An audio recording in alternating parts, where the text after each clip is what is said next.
अस्सलाम वालेकुम। आज हम डिस्कस कर रहे हैं फ्रिंजाइटिस को।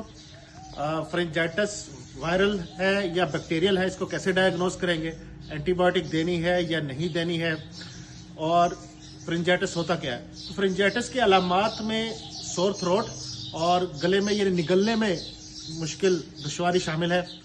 फ्रिंजाइटिस की जो वजूहात है इनमें पोल्यूशन है, एलर्जेंस हैं, स्मोकिंग है, और जैसे कि मैंने अर्ज किया कि वायरल भी हो सकता है और बैक्टीरियल भी हो सकता है। तो अब ये कैसे पता चलेगा कि वायरल है या बैक्टीरियल है? तो इसके लिए एक फार्मूला है, जो फार्मूला आपको स्क्रीन पे नजर भी आ रहा होगा।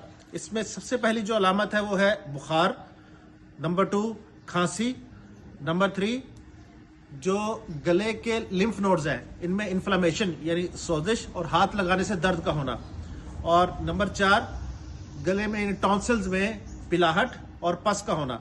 तो अगर इनमें से कोई एक अलामत पाई जाती है तो 1 स्कोर दिया जाएगा, 2 अलामतें पाई जाए तो 2 स्कोर, अगर 4 अलामतें हैं तो 4 स्कोर होगा। अब यह देखा जाएगा कि टोटल स्कोर क्या है। अगर टोटल स्कोर 0 से 2 तक है फिर तो ये वायरल इन्फेक्शन की अलामत है और इसमें एंटीबायोटिक प्रिस्क्राइब नहीं की जाएगी। और अगर टोटल स्कोर 3 से 4 तक है फिर ये बैक्टीरियल इन्फेक्शन हो सकता है, और इस केस में पाकिस्तान जैसे ममालिक में एंटीबायोटिक देना रिकमेंडेड है।